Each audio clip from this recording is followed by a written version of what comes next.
উপস্থিত আছেন বাংলাদেশের সেরা দুইজন সেলিব্রেটর আজকের মঞ্চে, একজন সাইদুল হক সুমন মাননীয় সংসদ মহোদয়, আর আরেকজন হচ্ছেন গিয়াসুদ্দিন তাহিরি মহোদয়। এই দুইজন সেলিব্রিটিকে মঞ্চে রাখিয়া আমার কোনো বক্তব্য প্রয়োজন আছে বলে আমি মনে করি না। সেই হিসাবে আমি শুধু আপনাদেরকে ঈদের সালাম দিলাম, আসসালামু আলাইকুম, পবিত্র ঈদ মুবারক। আমার জন্য আপনারা দোয়া করবেন। আপনারা জানেন আগামী উপজেলা পরিষদ নির্বাচন, সত্য সাথে 19 সাল 5 বছর আমি উপজেলা চেয়ারম্যানের দায়িত্ব পালন করেছি। আমি কিছু উন্নয়ন কাজ করার চেষ্টা করেছি।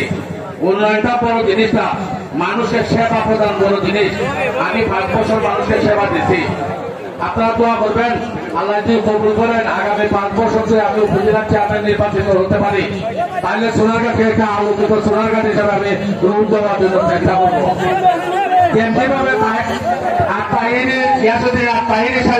একজন আলোকিত মানুষ, আমি সোনারগাঁকে একটা আলোকিত সোনারগাঁ তৈরি করার জন্য আমি চেষ্টা করবো। যাই হোক, আমি আর কথা বাড়াবো না। আপনাদের সকলের সুস্বাস্থ্য এবং দীর্ঘায়ু কামনা করে এইভাবে একটা সুন্দর অনুষ্ঠানে আমাকে কথা বলার সুযোগ করে দেওয়ার জন্য আমি কর্তৃপক্ষের প্রতি কৃতজ্ঞতা প্রকাশ করছি। পাশাপাশি বাহিনী সাহেবের সুস্বাস্থ্য এবং দীর্ঘায়ু কামনা করছি। আপনার দোয়া করি আল্লাহ